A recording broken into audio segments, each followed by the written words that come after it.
Welcome back.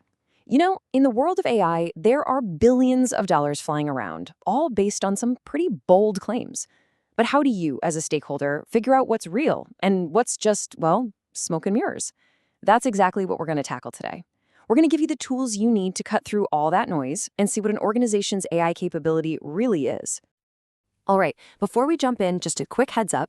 This is part 12 of our 15-part overview, and it's all based on a really comprehensive research report by Virtualization Options LLC.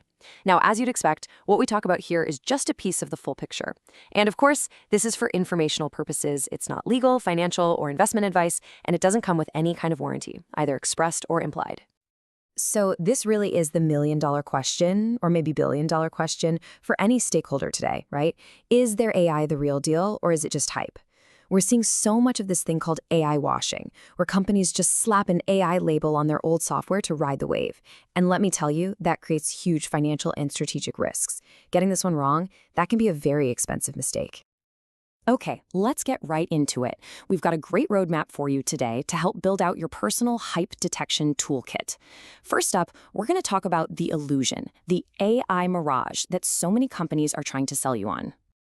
All right, so first things first, we've got to understand the landscape we're playing in. It's what you might call a high-stakes AI mirage. What does that mean?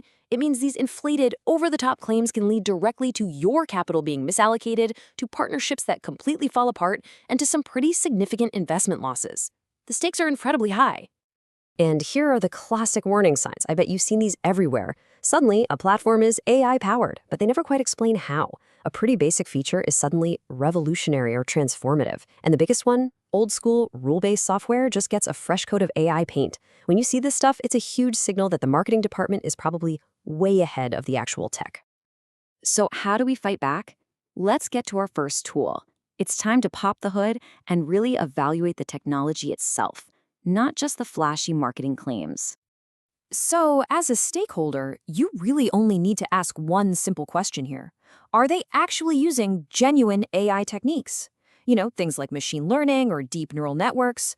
Or are they just slapping a shiny new label on some older, much less sophisticated software? Trust me, the difference is absolutely fundamental. And this is where you can see a huge difference in behavior. It's a massive red flag when you ask for technical details, white papers, diagrams, anything, and you get crickets, or just a really vague, evasive answer. The green flag? That's the company that's ready, even excited, to walk you through their specific algorithms, their model architecture.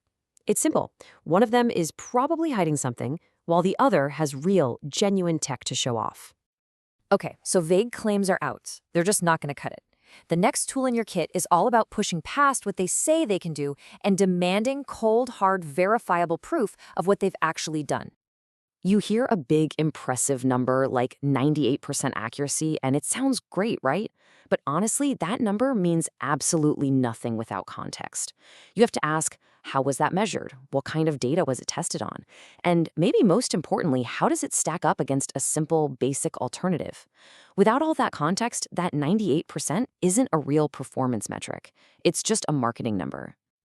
And this right here just perfectly illustrates that difference, doesn't it? The red flag is that big number just floating out there in a vacuum with nothing to back it up. The green flag, though, is a result you can actually verify.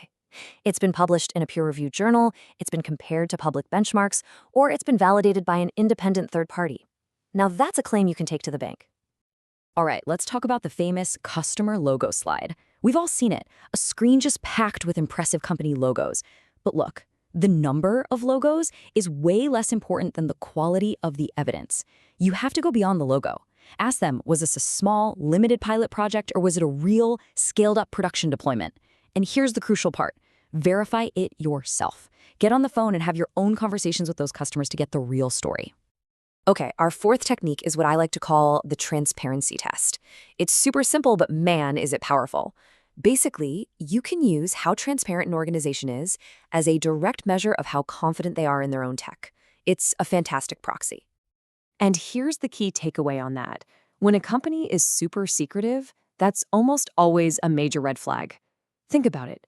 Organizations with real, genuine innovation, they aren't afraid to talk about their methods.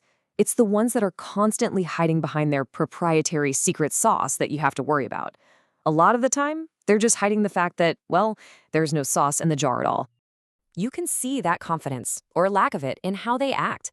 The red flag company uses confidentiality like a shield to hide behind. But the green flag company, they embrace transparency as a sign of strength. They're publishing research, they're contributing to open source projects, they're providing detailed documentation. In the end, their actions tell you a whole lot more than their marketing ever will. All right, so we've covered a lot of ground. Let's pull all these ideas together now into a single practical checklist, a tool you can literally use in your very next meeting to slice right through all that marketing clutter. Okay, here it is, your red flag cheat sheet. We're talking vague claims, totally unrealistic timelines, that secret sauce secrecy. These are all giant flashing signs that you need to dig a lot deeper. If you're ticking off a few boxes on this list, it's a pretty good bet that their marketing team is writing checks that the engineering team has no way of cashing. On the flip side, these are the green flags, the good stuff you're looking for. They give you specific metrics, and they give you the context. They're transparent about their tech. They have experts on staff that you can actually verify. These are the signals that point to real, genuine capability and, frankly, an organizational maturity that means they can actually deliver on what they promise. So why does all this matter? Look, using a framework like this isn't just some academic exercise. This is about protecting capital. It's about making smarter business decisions. Whether you're an investor, a potential partner, or a regulator, being able to separate the hype from the reality is absolutely crucial to avoiding failed projects, terrible partnerships, and taking on way too much financial and operational risk. So as we wrap up, I want to leave you with a question to think about. In your very next meeting, or the next time you're reviewing a pitch deck, or during your next due diligence process, which of these red flags are you going to be looking for first?